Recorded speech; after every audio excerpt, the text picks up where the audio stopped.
మహిళా దినోత్సవం రోజే ఓ మహిళా డాక్టర్కు అవమానం జరిగింది. కాకినాడ జిల్లా ప్రత్తిపాడు నియోజకవర్గంలో ఈ ఘటన చోటు చేసుకుంది. ప్రత్తిపాడు పిహెచ్సిలో శనివారం రాత్రి భీభత్సం జనసేన నాయకులు సృష్టించారు. డాక్టర్ సిబ్బంది రోగులను భయాందోళనకు గురిచేశారు. రోడ్డు ప్రమాదంలో గాయపడ్డ క్షతగాత్రులను కొందరు వ్యక్తులు పిహెచ్సికి తీసుకొచ్చారు. నైట్ డ్యూటీ డాక్టర్ శ్వేత చికిత్స అందించారు. అదే సమయంలో జన సైనికులు కొందరు ఆసుపత్రిలోకి దూసుకువచ్చారు. బాధితులను ఎవరు తీసుకొచ్చారంటూ వీరంగం సృష్టించారు. ఏం జరిగిందని డాక్టర్ను నిలదీశారు.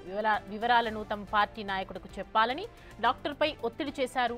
ఫోన్ చేసిన డాక్టర్కి ఇచ్చారు. తమ నాయకుడితో మాట్లాడాలని డాక్టర్పై ఒత్తిడి పెంచారు. బాధితుడికి వైద్యం అందిస్తున్నానని, ప్రస్తుతం తాను ఫోన్ మాట్లాడానని డాక్టర్ శ్వేత బదులిచ్చారు.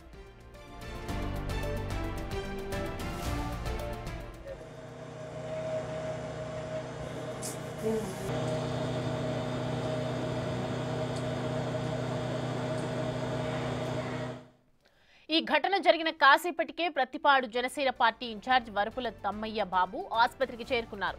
లేడీ డాక్టర్ ఆగ్రహం వ్యక్తం చేశారు. నేను ఎవరో తెలీదా, చెప్పింది చేయాలని తెలియదా అంటూ బిగ్గరగా కేకలు వేస్తూ తిట్ల దండకం అందుకున్నారు. తమ్మయ్య బాబు అతని అనుచరులు వీరంగా సృష్టించడంతో లేడీ డాక్టర్ శ్వేత, సిబ్బంది, రోగులు ఆందోళనకు గురయ్యారు.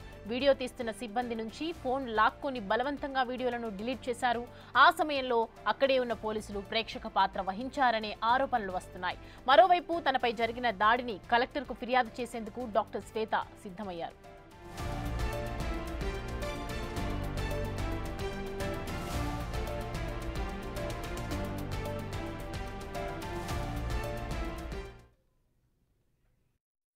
ఈ అంశానికి సంబంధించి పూర్తి డీటెయిల్స్ మా ప్రతినిధి శివశంకర్ అందిస్తారు. శివశంకర్, హాస్పిటల్లో పార్టీ అఘాయిత్యం ఏంటి, అసలు డీటెయిల్స్ ఏంటి దానికి సంబంధించి? స్వామి, చూసుకున్నట్లయితే నిన్న ఏదైతే మహిళా దినోత్సవాన్ని అద్భుతంగా రాష్ట్ర ప్రభుత్వం కూడా చేసింది. అయితే ఆ మహిళా దినోత్సవం రోజే ఒక మహిళా డాక్టర్ కి ఎంత అవమానం జరగడం అనేది అయితే ఈ ఘటన అయితే పూర్తిగా చూసుకున్నట్లయితే కాకినాడ జిల్లా ప్రత్తిపాడు నియోజకవర్గంలో చోటు చేసుకుంది. అయితే ఇది సిహెచ్ కి ప్రత్తిపాడు సిహెచ్ లో శనివారం రాత్రి అయితే ఒక పేషెంట్ ని తీసుకుని వచ్చారు. ఆ పేషెంట్ జనసేన ఇన్ఛార్జ్ ఎవరైతే ఉన్నారో ప్రత్తిపాడు జనసేన ఇన్ఛార్జ్ వరపుల తమ్మయ్య బాబుకి సంబంధించిన వారు కావడం. అయితే పేషెంట్ వచ్చి రాగానే ఆమెకి ఇమీడియట్ గా ట్రీట్మెంట్ చేయాలని చెప్పడం. అయితే డాక్టర్ కూడా, డ్యూటీలో ఉన్న డాక్టర్ శ్వేత కూడా వెంటనే స్పందించారు, ఆమెకి ట్రీట్మెంట్ అందించారు. అయితే ఆ పేషెంట్ కండిషన్ ఏంటో తమకు ఫోన్ లో వివరించాలని అయితే హుకుం జారీ చేశారు. అయితే పేషెంట్ ఇంకా చూస్తున్నాం, కండిషన్ ఇప్పుడు చెప్పలేమంటూ కూడా డాక్టర్ రిప్లై ఇవ్వడంతో ఒక్కసారిగా ఆ విషయానికి గురైన ఆయన డైరెక్ట్ గా తుమ్మల ఎవరైతే తమ్మయ్య బాబు ఉన్నారో వరపుల తమ్మయ్య బాబు డైరెక్ట్ గా హాస్పిటల్ కి చేరుకున్నారు. హాస్పిటల్ చేరుకుని బీభత్సం సృష్టించారు. మేమిచ్చే జీతాలు తీసుకుని, అంటే గవర్నమెంట్ ఇచ్చే జీతాలు తీసుకుని వచ్చి మాకు సమాధానం చెప్పరా, నేను ఎవరో తెలియదా అంటూ కూడా పెద్ద పెద్దగా కేకలు వేస్తూ డాక్టర్ పై దౌర్జన్యానికి దిగారు.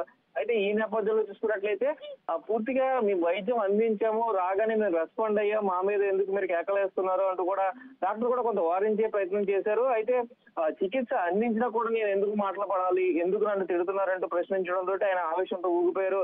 అతని అనుచరులు ఆయన కూడా ఆయనకి ఎదురు చెప్తావా అంటూ కూడా డాక్టర్ తోటి అయితే పూర్తిగా వాగ్వాదానికి దిగిన పరిస్థితి కనిపిస్తున్నాయి. అయితే ఆ సిబ్బంది ఎవరైతే ఈ గొడవ జరుగుతున్న దాన్ని చిత్రీకరిస్తున్నారో వారి దగ్గర నుంచి బలవంతంగా ఫోన్ లాక్కోవడం, వారిని కూడా దూషించడం, అలాగే డాక్టర్ ని కూడా దుర్భాషలు ఆడడం కూడా ఎవరైతే తమ్మయ్య బాబు ఉన్నారో వరపుల తమ్మయ్య బాబు చేయడంతో అయితే ఆ పోలీసులు కూడా అక్కడే ఉన్నా కూడా ప్రేక్షక పాత్ర వహించారంటూ కూడా డాక్టర్ ఆవేదన వ్యక్తం చేస్తున్నారు. అయితే ఈ అంశంపై కలెక్టర్ కూడా ఫిర్యాదు ఇవ్వడానికి ఆమె సిద్ధమైనట్టుగా కూడా తెలుస్తుంది. అయితే మహిళా దినోత్సవం రోజు ఎంత అవమానం జరగడం అనేది మాత్రం గమనార్హంగా చెప్పుకోవాలి.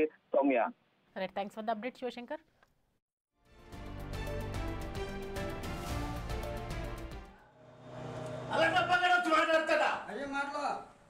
మాట్లాడతా రెస్పాండ్ అవ్వద్దా? వరపుల తమ్మయ్య బాబు క్లియర్ గా చెప్పాడు కూడా నాడు. ఒళ్ళు దగ్గర పెట్టుకుని ఉద్యోగం చేయండి. ఏమైంది? జాయిన్ చేశారు